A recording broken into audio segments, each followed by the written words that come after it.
Hey, architecture firm owners and emerging leaders. Get ready for unparalleled insight into the development of a world-class architecture firm and a worldwide organization driving the digital transformation of the design and construction industry. With Build Smart, the podcast that's changing how our profession operates. We share the incredible stories behind innovation in the building industry with my friend and co-host, Patrick McLeamy, FAIA, former CEO of the international architecture firm, HOK. You know, Yamasaki's office or firm lasted during his lifetime. And when he passed away, I think that was the end of the Yamasaki office. Helmut did not want that. He wanted a firm that would live out and grow beyond the founders. In Season 1, discover the untold stories behind HOK's meteoric rise, from 150 employees in St. Louis to a powerhouse with over 1,900 staff members and 27 offices worldwide. You know, they weren't as polite as the Kojima people. That was just boom. And anytime you have a creditor, whether it's Kojima or the bank, that wants their money, unless you can raise money someplace else, you are out of business. Bankrupt.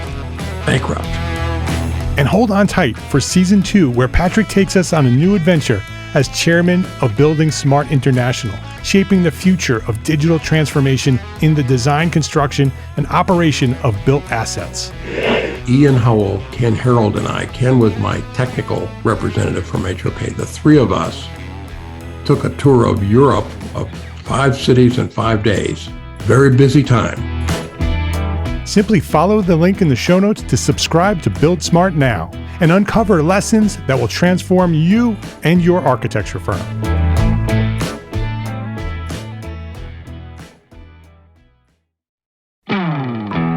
Hey, architecture firm owners and emerging leaders. Get ready for unparalleled insight into the development of a world-class architecture firm and a worldwide organization driving the digital transformation of the design and construction industry. With Build Smart, the podcast that's changing how our profession operates. We share the incredible stories behind innovation in the building industry with my friend and co-host, Patrick McLeamy, FAIA, former CEO of the international architecture firm, HOK. You know, Yamasaki's office or firm lasted during his lifetime. And when he passed away, I think that was the end of the Yamasaki office. Helmut did not want that. He wanted a firm that would live out and grow beyond the founders. In Season 1, discover the untold stories behind HOK's meteoric rise, from 150 employees in St. Louis to a powerhouse with over 1,900 staff members and 27 offices worldwide. You know, they weren't as polite as the Kojima people. That was just boom. And anytime you have a creditor, whether it's Kojima or the bank, that wants their money, unless you can raise money someplace else, you are out of business. Bankrupt. And hold on tight for Season 2, where Patrick takes us on a new adventure as chairman of Building Smart International, shaping the future of digital transformation in the design, construction, and operation of built assets.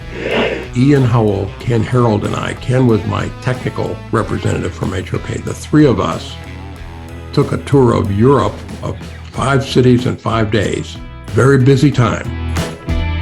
Simply follow the link in the show notes to subscribe to Build Smart now and uncover lessons that will transform you and your architecture firm.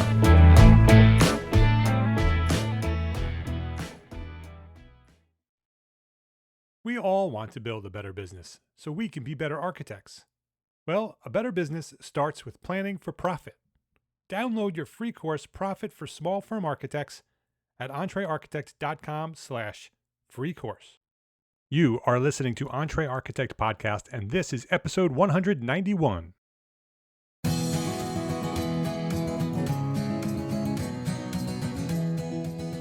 Welcome back to the EntreArchitect Podcast. My name is Mark R. LePage, and this is the podcast dedicated to a successful life as a small firm architect. Whether you have plans to someday start your own firm, whether you're in the process of launching a startup, or you might be an experienced small firm architect just trying to make a difference, this podcast is for you. My goal is to inspire you to build a better business so that you may pursue your purpose with passion and live the life of your dreams. This episode of EntreArchitect podcast is supported by our platform sponsors, FreshBooks, Core by BQE Software, and ARCAT. And I'm going to share more about these great companies later in the show.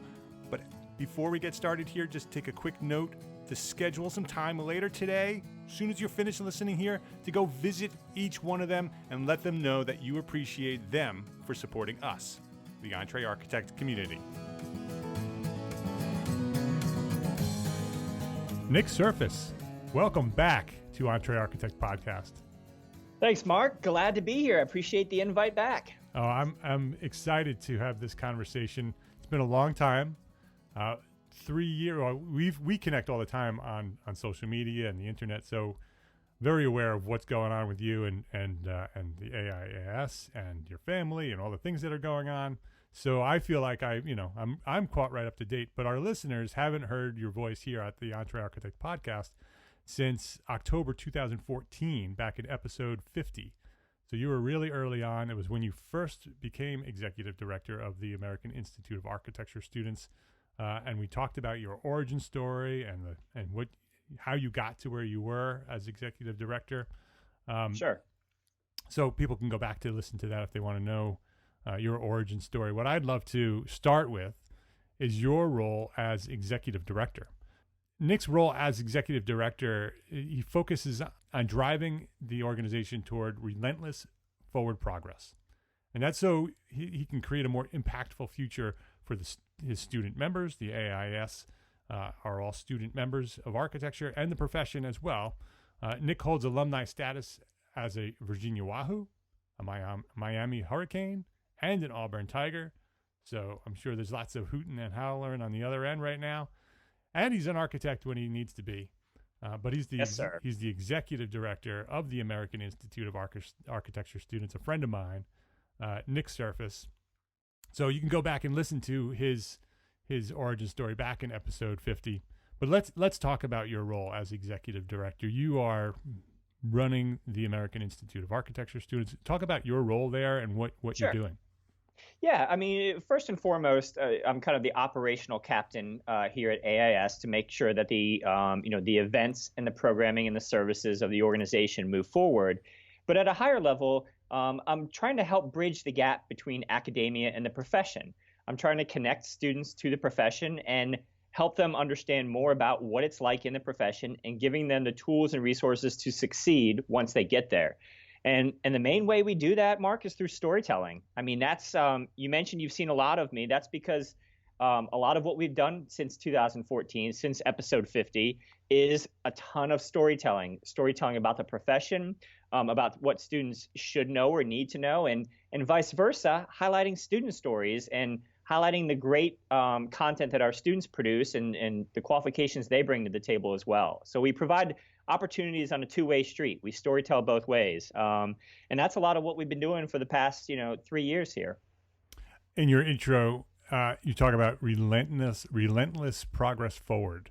Yes. And I see that. I've seen that since October 2014. I've seen lots of changes, especially the outreach from AIAS to the world, to students, to the profession.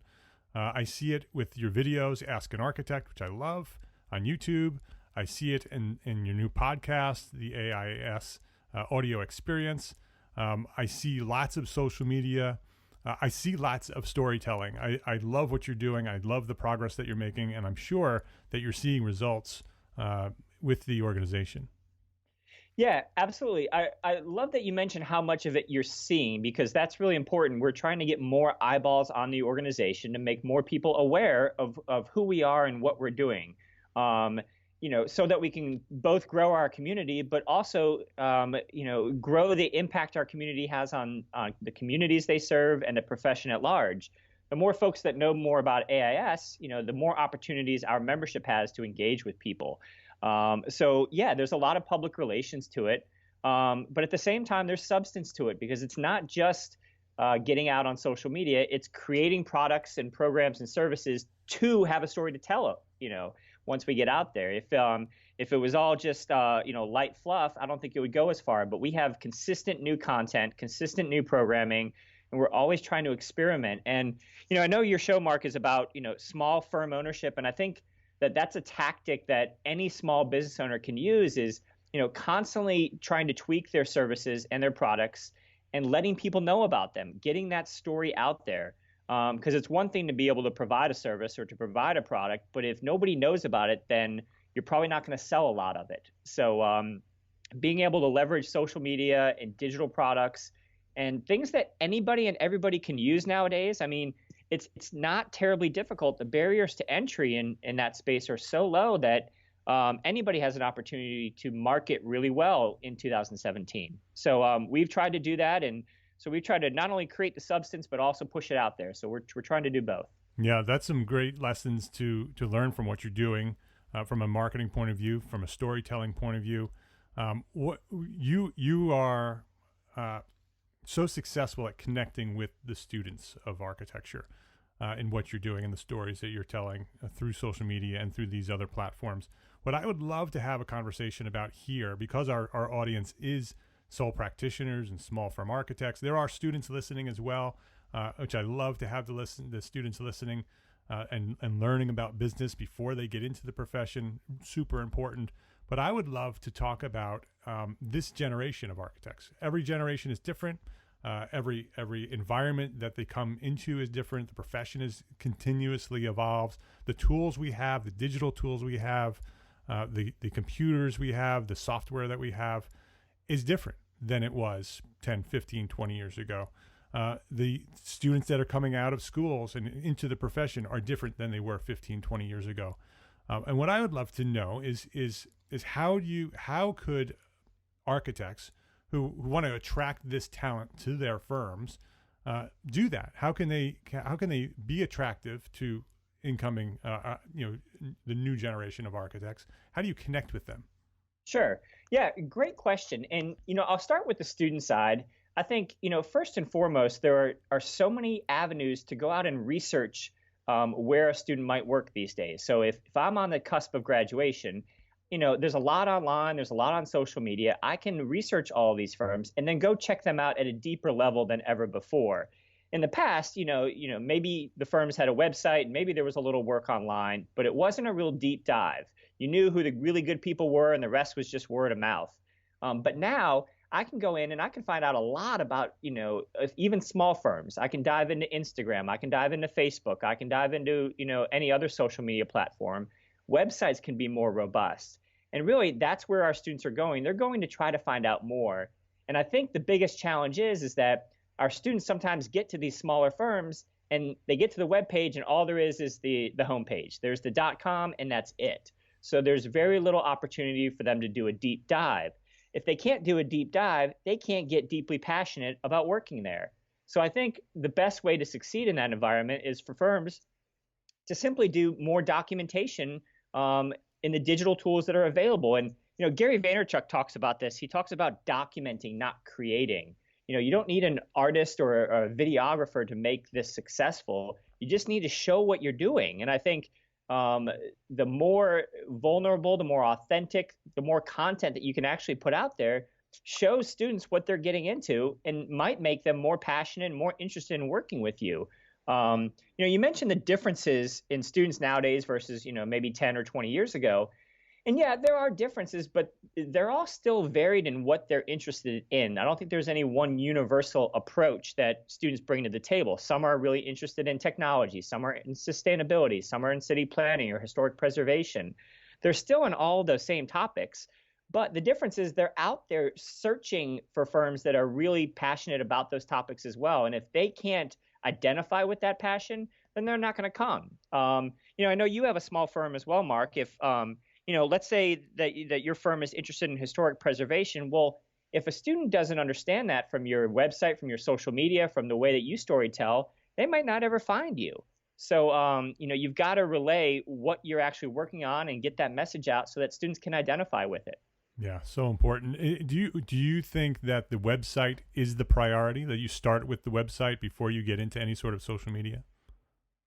That's a great question. I think the website is your face. It's your landing page. Everybody's going to check you out there. So yeah, I think that's absolutely number one foundation. But I think the social media and all those digital platforms are, a very, very close number two. I think it's all part of one marketing strategy. It's not one or the other. I think it's got to be both. And it's, again, overall one marketing strategy that includes the pull of the website and the push of the social media. And what's so interesting with technology today is that we all have access to everything. We have access to all of the information that we could ever imagine to have. And so students are not only coming out of architecture school educated in architecture, they're coming fully loaded with information that they've learned on their own, through their own research, through their own connections, through their own resources. So they may actually have a tremendous amount of information before they ever hit your firm and look at your website. So you need to be at that same level. They have an expectation of what they're looking for because they've done the research, they've prepared for this. Now they're looking for a good fit. And you may be the perfect fit. But if the website doesn't say you're the perfect fit, if you're not telling that story, then they're going to go right to the next website that tells the better story, even if you're the better employer for that position. 100%, Mark. We have this YouTube series called Ask an Architect. And almost everyone that comes in, we ask them about their firm culture.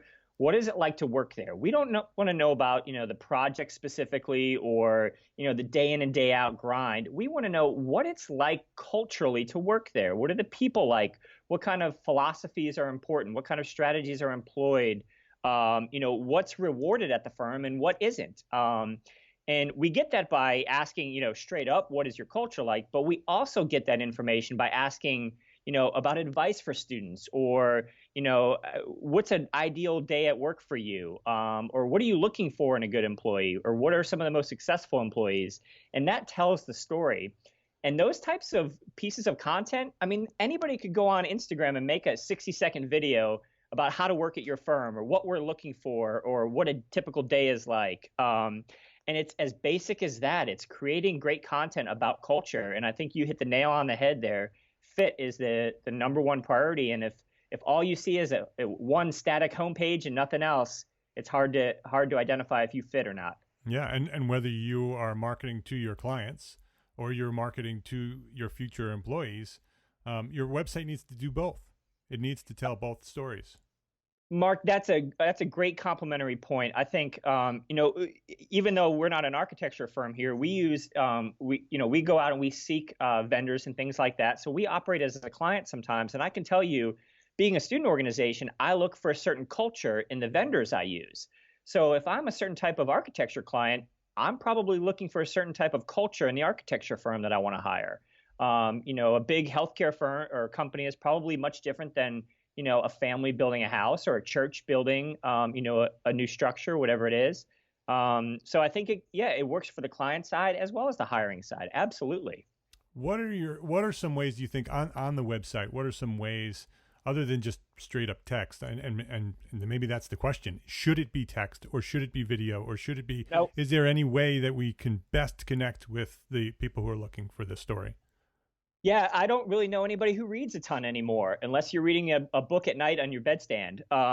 So I can't get anybody to read anything else other than that. So I think image heavy, video heavy, especially now with, everybody's got these phones in our hand. These phones are so powerful. They take great photos, they take great videos. And, the platforms that are available make it so easy. Instagram, I think it's a 60 or 90-second clip you can only upload. So that makes it super easy. You can only cover so much content. Websites, I think if you look at AIAS.org, our philosophy is a lot of imagery, a lot of graphics, a lot of video embedded in it, things that catch your eye. And, frankly, Mark, to talk at a foundational level, every time I go onto an architecture website and I don't see video and imagery, I'm wondering, this is a creative industry. Why would I hire somebody who can't be creative on their own, who isn't providing, stunning works of art on their own website? How are they going to provide that type of service for me? So I think, especially since this is a creative industry, you got to showcase your creativity.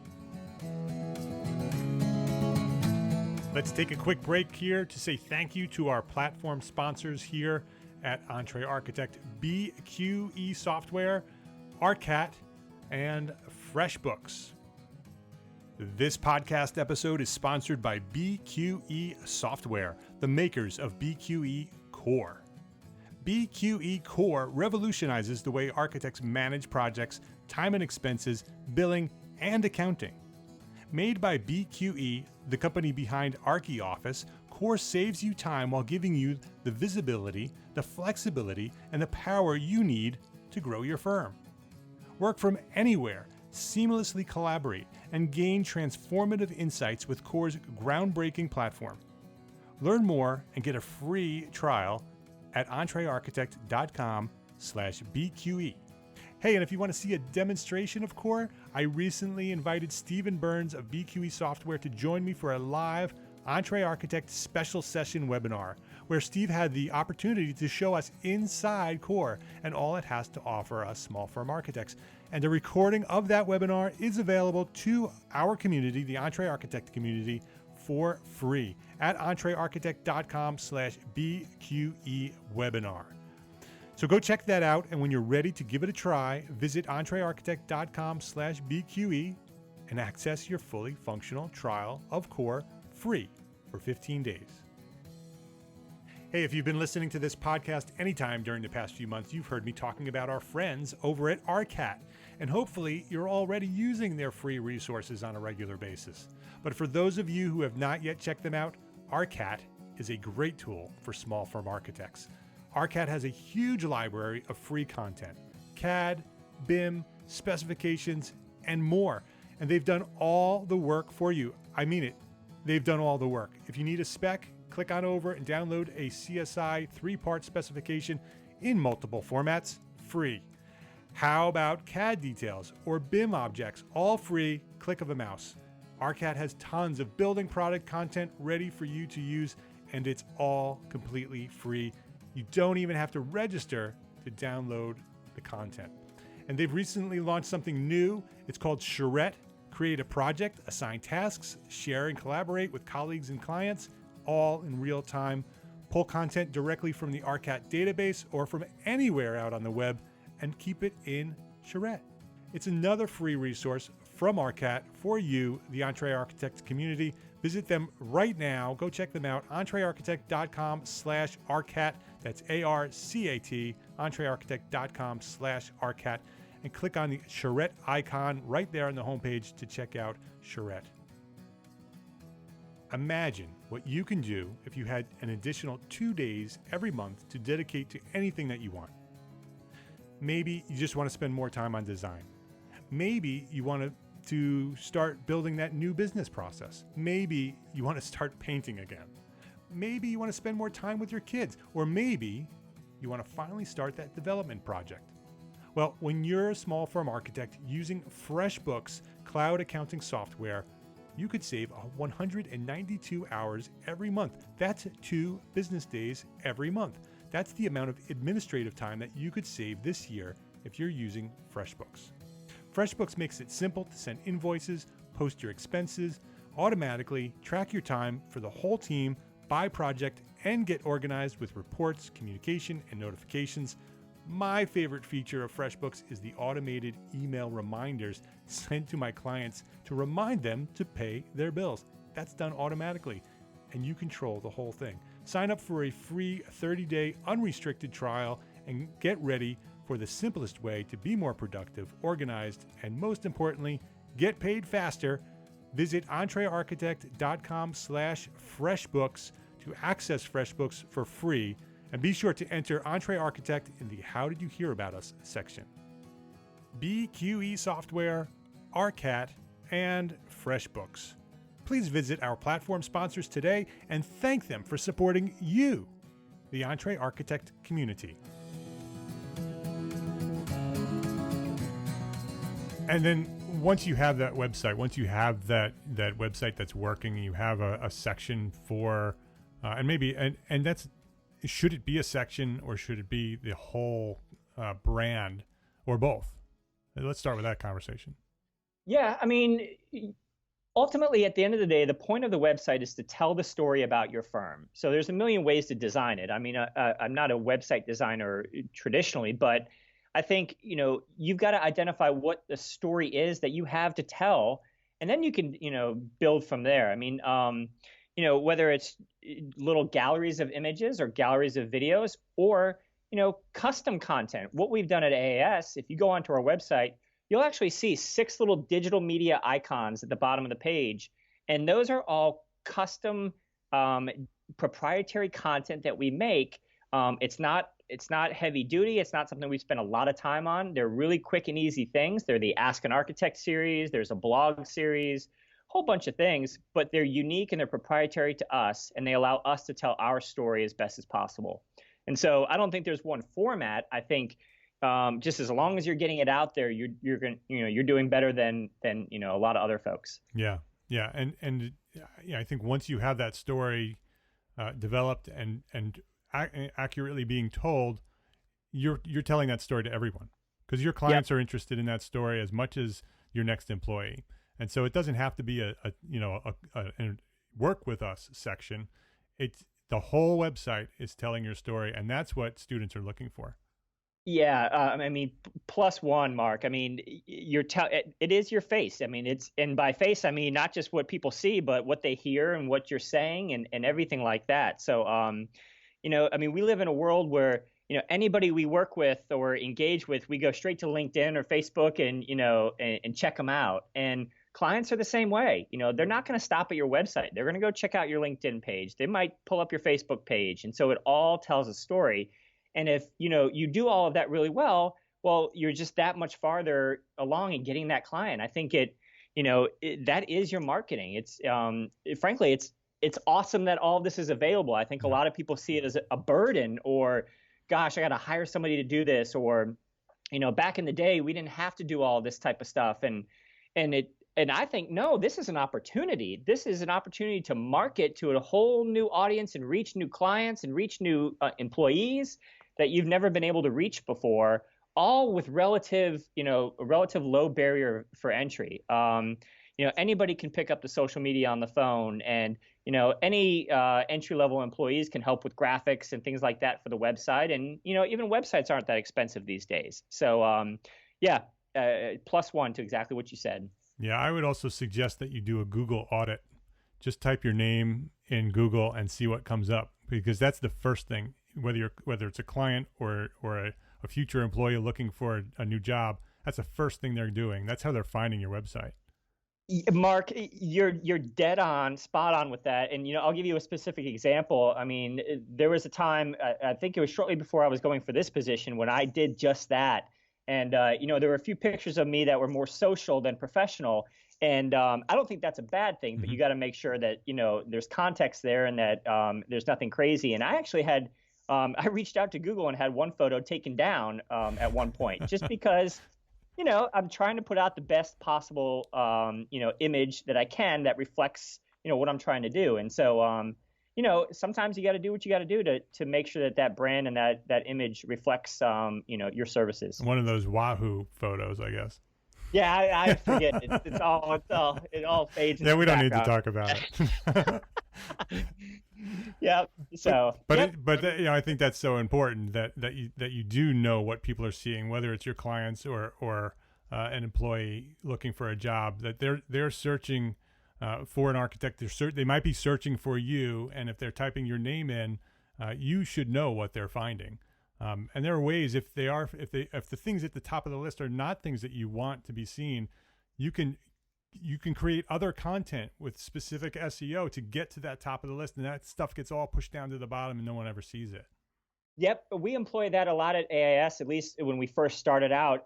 The intent was just, gosh, we need to make fresh content. We need to make new stuff to show up in those SEOs, because the things that were showing up were, out of date. It didn't reflect where we were today. So that's a great tactic. Yeah, if you don't like something that's up there, well, put out something better that gets clicked on a whole lot more, and it'll fade into the background pretty quick. So right. I think that's a great suggestion. Yeah, and we're talking here for a half hour or whatever, and it's interesting how much we've talked about websites and images and videos and the podcast. We haven't talked about we talked about writing a little bit and that nobody reads anymore. We haven't talked about blogs at all. Is our blogs even relevant anymore? Do you think that architects should spend time doing that, or should they focus more on some of these other tools? Yeah, don't get me wrong. I think there's some value to written content, but not in prose form. So when you think of a blog, sometimes if you're thinking back, a few years ago, even most of them were articles, right? Online articles. Well, now what we're seeing get more engagement are what we call listicles, which if you're not familiar with, top 5 reasons why, or top 10 things to do, or top 3 reasons you should hire us, something like that. Things that are bullet pointed and kind of feed into that lack of attention that is sometimes there when people see text. So that way they can scroll through and quickly pick up the highlights. And that occurs among all ages, I found. I think there's sometimes a stigma with millennials that there's a lack of attention, but I see it at all ages. It's all across the board now.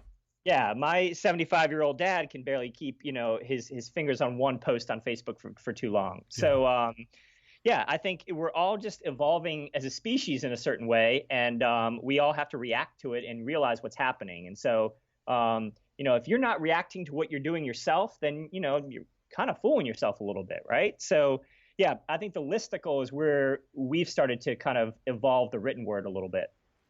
So we have the website, and LinkedIn I think is really important. I think a lot of people go and they search LinkedIn just to see what's there, to see some background. So make sure that is fully developed and well thought out, and what people are going to see because they're going to go there. But besides LinkedIn, what are some other social media tools that you think are important? Because architects, the people listening here today, they don't have a lot of time. They're listening to all these things that we're talking about with the website, and they're freaking out because they don't have time to do that. And now we're going to talk about social media, and they're going to be like, oh, I don't have time for that either. So what are some of the things they should really be focusing on? Yeah, if you could do one thing on social media, it would be to invest all of that time on Instagram, I think, for architects. And the reason I say that is because it matches the industry, it matches the creative style that we bring, and it offers 2 different functionalities that I think architects can use. The first is, you're posting images, right? And so as architects, we're always in front of great images, whether it's a working drawing in front of us or a building we're out on site looking at. All of those things are documentable as photographs. But there's also the story function on Instagram, which allows you to kind of document your day. And I think that's a really interesting opportunity. You can document client, little client interactions, or client, client feedback, or contractor feedback, or you could document something that's happening in the office, or get a little interview of an employee and tell that story. So I think you can skip the Twitter, you can skip the Facebook, you can skip the Snapchat. If you focus on Instagram, I think that's good enough. And I think it really plays into the industry and our skills as architects. So make a solid website, populate it with content, and then focus on that Instagram, which anybody can do. You're good to go, I think. I just heard the collective exhale of all the listeners who said, "Oh, good. I don't have to do Facebook. I don't have to do Twitter. I don't have to do Snapchat. Well, that's the thing. I'm right there with you, Mark. I think I often hear, especially from folks who aren't native to the digital stuff, is that, gosh, it just sounds like a burden. It sounds like I need to hire somebody to do this for me. And I think that's the wrong approach. Mm-hmm. I think you do what you can on your own and you call it a day. And I think Instagram allows you to do that. And everything now is built to be intuitive. Everything is built for, a 3-year-old to pick up the phone and swipe and figure it out. So, and if you're a small firm architect, I would classify it as marketing. So if you spend, an hour a day working on that, well, wouldn't you spend an hour a day marketing your services? That seems like a pretty good investment of time to me. I would probably spend more. So, I think you can't look at it like quote unquote social media or quote unquote website. You just have to look at it as marketing and say, is there a value to marketing? Well, yes, there is. Okay, well then I'm going to start investing my time and effort into it. So we talked about how to attract the new architects coming out of school. What about, so now you've hired them. Do you have any advice for keeping them interested and keeping them excited about what they're doing? Sure. Well, every person is different, so it's hard to make a blanket statement here. But the way that I approach it, and the way that I approach, frankly, all my engagements with even my members, not just folks I work with, is trying to find out what motivates them. What their personal goals are. Do they want to start their own firm one day? Do they want to maybe take over your firm? Do they want to become a healthcare expert? Do they want to build residential homes? Whatever it is, and then helping them get there along the way while they're working for you. And what I mean by that is, as they're drafting drawings for you, explain to them how it will one day lead to where they want to go. Tell about your background and how you got there, and be very approachable and authentic. And I think at the end of the day, all of us, millennials, graduates, older folks, whatever it is, we all have a next step. And if somebody is helping us get to that next step, well, then we're going to work pretty hard for that person. And if that person ends up leaving and going on to that next step, well, you should be proud of that. Yeah. That's an accomplishment. None of us are going to stay at our jobs forever. We're all going to at least retire one day. So hopefully. So, why can't we all just help each other get to that next step, and along the way, get as much work out of it as we can. I think that's also something that's changed since I was looking for a job. When I started looking for a job, I was being told to look for a job that was going to be my job forever. They go find a good job that has good benefits and, build your career there. So, I didn't do that. I actually intentionally shopped around and had experience in different firms. But today I think it's expected, and it should be expected that students and interns are going to be coming in, and they're going to be getting, they're there to learn. They're there to get the experience they want, and then they're going to move on. And I think the role of an architect an employer should be just that. It should be teach them everything that they could know from you. Be transparent in what you're doing.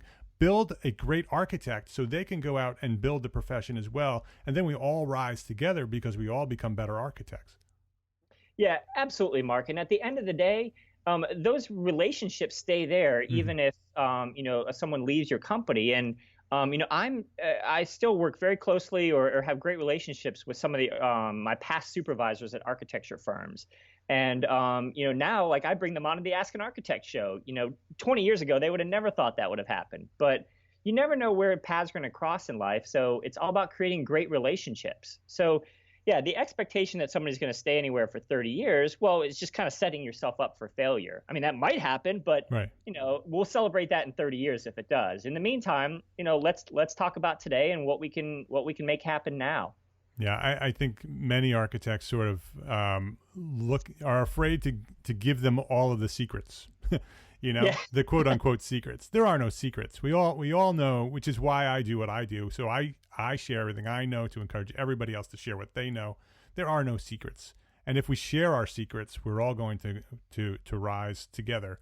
And I think it's the same with the people who are working with you. I think the more open you are, the more transparent you are, the more that they can learn from you, the more likely they're actually going to stay with you because they want to grow with a firm that's transparent and is teaching them. Yep. Yeah. Plus one to that, Mark. I think, with people see opportunity and that you're helping them get to that opportunity, then, you're more attractive as an employer. Yep. Absolutely. Couldn't reiterate that enough. So what's the future look like for AIAS? What's coming up? Wow. Good question, Mark. Well, so, 3 years ago when I came, one of the things we wanted to do, I talked about creating a foundation back then. And now we've created this really robust platform to storytell. We have the website, we have social media. And what that's positioned us to do now is to create products and services and then iterate on them. So we can create something and then experiment and tweak and get information back really quickly to find out, hey, is this working or is this not working? And by storytelling on social media, we're pushing all those products and services out to get feedback. So people are seeing the things, telling us what they like, telling us what they don't like. So at least now we can continue to iterate and push things out and go on the offense. And so at least from AIAS, I hope that for the next several years, as long as I'm here, you continue to see offense and that relentless forward progress that we talked about at the beginning. Yeah, I'm excited to watch you grow, watch the organization grow, watch you grow as a leader.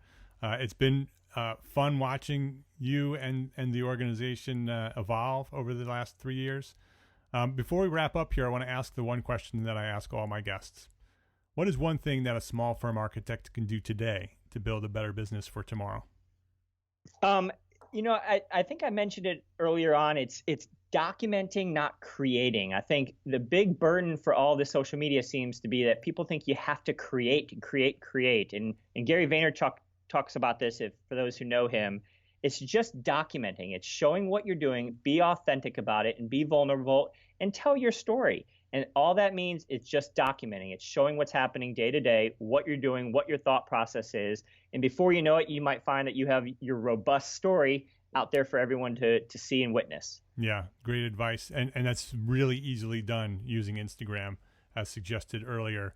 You can tell that story every day, and just in little snippets of what's going on, what your life is like. The website is AIAS.org. We'll have links to all your social media, your Ask the Architect, your podcast. Is there anything specific that you want to share here before we wrap things up? Absolutely. Yeah. We have an annual conference every year over New Year's. It's called AIAS Forum. This year we're coming to Austin, Texas. Next year, Seattle, Washington. The year after that is about to be announced. So if you're in any of those cities, we'd love to engage with you and maybe have you up on stage. So look out for us in your city, and we may be reaching out to you. And I would just second that. I'll +1 that one, Nick.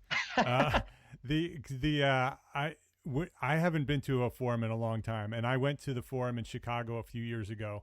And as an architect, as someone who now is out practicing, I highly recommend that the architects go out and go to forum, because it is so energizing and so inspirational to be around the young architects that are coming out of school and are in school. You will go back to your studios with a whole new look on the profession, and excited to practice the profession of architecture. So I definitely recommend that all the students, without a doubt, every architecture student should go to forum. But architects should go visit as well, and go hang out and learn something and share some of your knowledge with some of those students. So, Nick, thank you for joining me here today and for sharing your knowledge here at EntreArchitect Podcast. Thanks for having me on the show, Mark. This has been a real pleasure.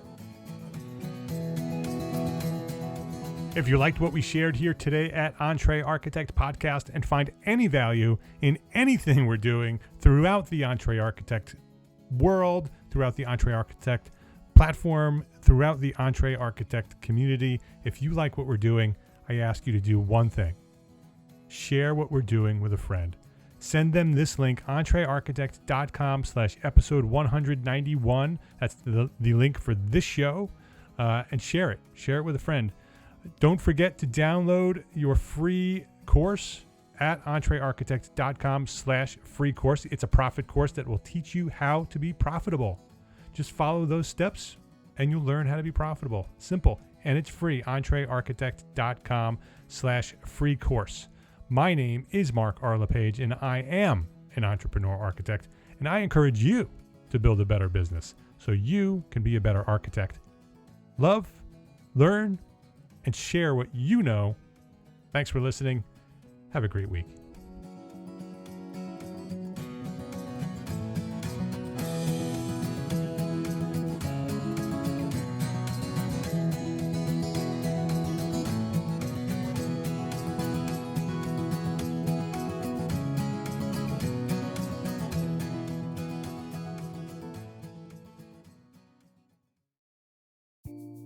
Imagine earning continuing education credits while doing exactly what you're doing right now. Well, you can. Gable Media has revolutionized the way you earn your continuing education credits with a groundbreaking approach. Forget running around town and scouring the internet for credit-worthy courses. Fulfill your CE requirements effortlessly by listening to engaging podcasts just like the one you're listening to now. Our podcasts are designed to educate, entertain, and inspire, all in a user-friendly environment. But wait, there's more. Architects, Gable Media is also approved as an AIA continuing education services provider. Upon completion, we handle everything, From reporting your hours directly to the AIA to storing your certificates in your personal Gable Media profile for your self-reporting needs. So follow the link in the show notes and start earning your credits in the most innovative and entertaining way possible with Gable Media. Attention architects and creative minds, get ready to supercharge your brand with Build Your Brand, the podcast that's unlocking the secrets of branding success for creatives. Hey there, it's Mark Arlepage, founder of EntreArchitect, and I'm inviting you to join my friend, architect marketing expert Jeff Eccles at Build Your Brand podcast, where he explores the captivating stories of the world's top brands and transforms their lessons into powerful moves for small firm architects and creatives like you. In Season 1, Jeff shares the thrilling tale of Southwest Airlines, where he dissects their journey to the summit and distills it into strategies tailor-made for you. It's important to keep in mind that companies like Southwest compete in the real world, just like you, and face real-world challenges, just like you. You might be surprised at how similar those challenges are to the struggles that you grapple with on a day-to-day basis. Don't miss out on your blueprint for success. Subscribe, tune in, and let's build your brand together. You may have noticed that the very best brands in the world are also known for having somewhat unique corporate cultures. That's often the glue that holds everything together when they encounter those rough spots. We don't do it because it inconveniences the passengers to whom we are primarily dedicated, the short haul, frequent flyer. Follow the link in the show notes to subscribe to Build Your Brand today. Remember, no matter the size, the journey's the same. Your brand's journey to the top starts here.